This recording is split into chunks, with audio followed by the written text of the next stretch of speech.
दा फाइनालि लोगोफोर ब्रादार मेहेरखौ लोगो मोनलायबाय खुलुमबाय बुंलायनांला अके माने औ सुरासनखौ जों दिनै सेकेन्ड टाइम खोमा आं 3 टाइम जाबाय दा 3 टाइम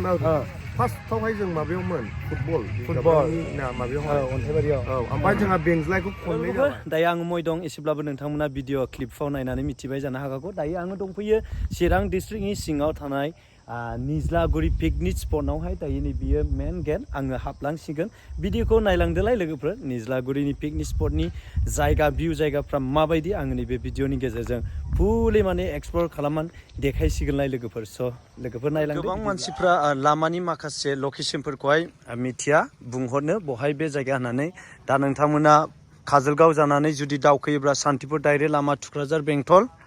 सिदा फैनानै मोनसे टार्निं मोनफैगोन सान्तिपुर मोनैनि सिगां बेजोंनो मोनसे गेट मोनखायो नै बेजोंनो नोंथांमोना डाइरेक्ट हाबनानै डाइरेक्टलि मेन स्पटआव थांनो हागोन आरोखि ना नैबेयो ओरैहाय सान्तिपुर थांबाय नैबे टार्निं नैबे मोनसे फाख्रि गिदिर दङ ओमफ्राय ओरैहाय सिदा बेंटल ओरै काजलगाव सिदा फैबाय आरोखि ना लोगोफोर बेखौ बारनाय लोगो लोगो ओरैहाय मोनसे कारेन्ट पस्ट मोनगोन नैबे लामाजोंनो ओरै हाबलाङो लोगोफोर दै बेजों हाबसिगोन लोगोफोर नोंथांमोना नुखाबाय नैबेयाव फिरफिला मोनसे गायनानै दोनखादों ओरै सिदा मोनसिगोन आरोखि ना लोगोफोर खाथियावनोसै नै जोङो ब्रादारमोना ओरैहाय रं होगासिनो दं कालार गाबोन अखा नायब्लानो जागोन नामा ने अपेनिङा बेयाव निज्लागुरि पिकनिक स्पट हिसाबै मा लाबोनाय जादों गथ'फोरनि थाखाय पाब्लिकफोरनि थाखाय माखासे फेसिलिटिफ्रा जेबो लाबोनाय जाथ'वाखैलै मा सफैगोन ओरैनो गेलेग्रा बायदिसिनाफ्रा गेलेग्राफ्रा हैयां बानायसिगोन दा हा हैयां हैयां ने अके ओरैनो ब्रादारमोन दं ओमफ्राय मोजां ना खबरा ब्रादार गाबोन अखा नायब्लानो अपेनिं जागोन ना बे अपेनिङाव माबा मोनसे ओरैनो कालचार प्रग्रामफोर लानाय जादों नामा दङ ने सोरखौ इनभाइट खालामनाय जादों आर्टिस्ट ओरैनो जेसि कुरना दाख्लि हाबा जाबाय नामा इयो ने अके दे गोजोननाय थाबाय ब्रादार हा नै बेबायदिनो कमिटिनि बेवहाय रिसिपसन माखासे एन्ट्रि गेट एन्ट्रि खालामनो थाखाय थाग्रा जायगा खालामबाय नै दा जोङो बेखौनो खेबफैदों ओमफ्राय ओरैहाय जाहैबाय माबा बेनार सिथाबहोखाबाय नै नायदो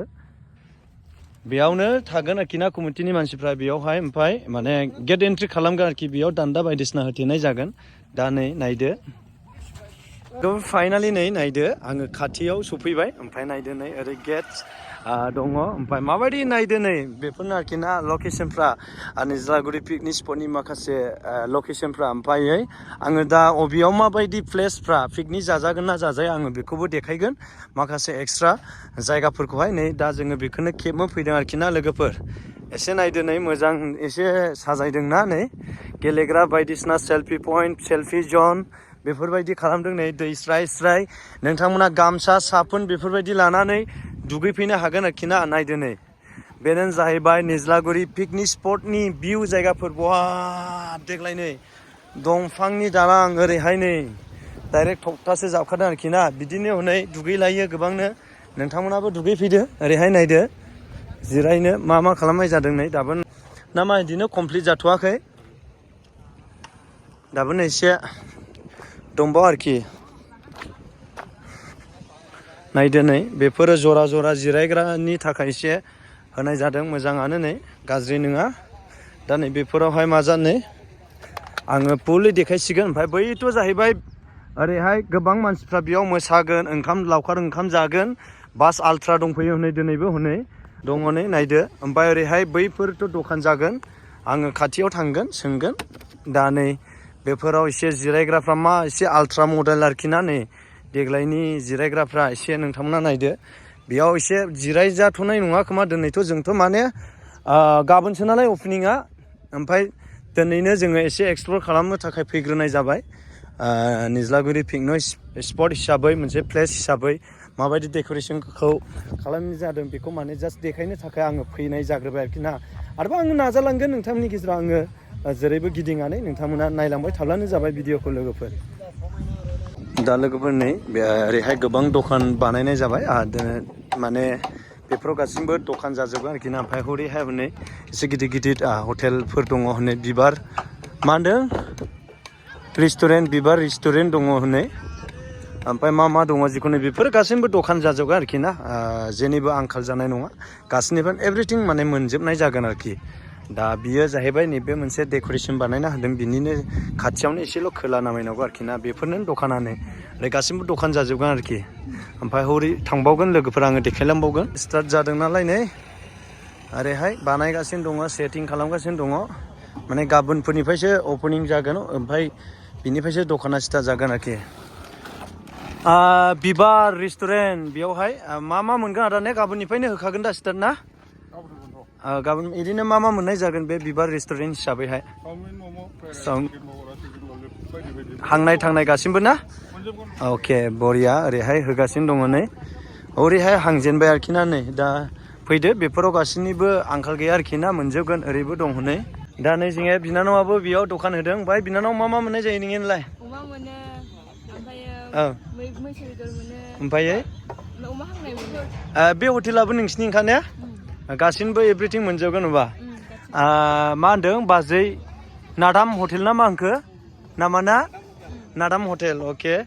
फैदो नै ओरैहाय बाजै नादाम हटेल ओरैहाय दङ जाहैबाय बिबार रेस्टुरेन्ट बे ओरैहाय एक्सट्रा आरोखि ना ओरैनो हटेल जाजोबगोन बिसोरो गासिबो हांनाय थांनाय एभ्रिथिं मोनजोबगोन नै बानायगासिनो दङ गोजोननाय थाबाय बिनानावनिसिम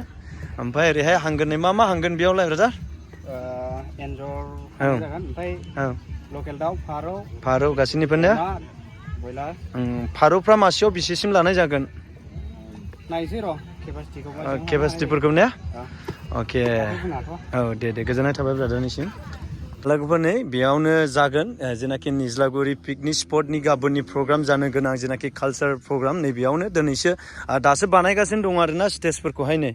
नायफैदो बेयावनो ओरैबायदि गुवार जायगाखा नै नोंथांमोनाथ' मिथिखायो सोर जायफोरा फैबाय निज्लागुरि पिकनिक स्पटआव ओरैहाय ओरैबायदि जालागासिनो नै आल्ट्रा बास बास दंलायनानै भिजिट खालामफैदो लोगोफोर नोंथांमोनाबो दा बानायगासिनो दं नै दा जों मै दंफैयोमोनलाय आदा निज्लागुरि माबा पिकनिक स्पट इको अके बुहुत गोबावनि उनाव लोगो मोनलायबाय दे औ नै बेंज्लायबो दं मिनिया आदैबो दं जोंहा पार्टनार दायो जों बाय मानो माने ब्रादारमोनखौ लोगो मोनला ओरैबायदि इन्ट्रेस्ट इन्जय जायो आरोखि ना दिनै मोजां मोनदों आं फैनानै ओमफ्राय आङो बिराद जायगा गिदिंदोंना ओमफ्राय बेरायखाबायबो चिराङाव नैबेखौ साबसिन मोनदों आरोना साबसिन ना दै फेसा आइफोननियाबो मोजां जागोन बानायबा गोबां मोजां बानायखाय दाबो बिदि डेक'रेसन बानायबा बेखौ मोजां नुगोन आइफोननिखौबो बेबो मोजां बेखौबो मोजां मोनदों आं ओमफ्राय ब्रादारमोननिजोंहाय हरैहाय बेबायदि सिस्टेम दंना गैया दङ जोंनाथ' जेनेबा जोंनि एरियायाव गैला उदालगुरियाव दङ माखासे ओरै माबा मा होनो ओरै बालुफुं एसे जोंना गोजान जायो खाथियाव गैया जोंबो नाजागोन लासै लासै बानायनो बोरैया ओमफ्राय सुरासनखौ जों दिनै सेकेन्ड टाइम खोमा आं 3 टाइम जाबाय दा 3 टाइम फार्स्टआवहाय जों माबायावमोन फुटबल माबायावहाय अन्थाइबारियाव ओमफ्राय जोंहा बेंज्लायखौ खननै जाबाय बेंगलराव खनसे दिनै खनसे बड'लेण्डआव जोंनि बिमानि हायाव दंफैयो निज्लागुरि पिकनिक स्पट होनोब्ला बेनोसै दिनैनि भिडिअखौ मा होनबावनो लोगोफोर थ' लोगोफोर नोंथांमोनाबो भिजिट खालामफैदो निज्लागुरि पिकनिक स्पटनि भिउ जायगाफ्रा एबा लावखार ओंखाम जाग्रा जायगाफ्रा लकेसनफ्रा माबायदि नैबे भिडिअआव सोरबाफोर नुदोंब्ला भिजिट खालामफैदो दा आङो भिडिअखौ बेखिनियावनो दोनथ'नाय जाबाय बयनिसिमबो गोजोननाय थाबाय लोगोफोर बाय बाय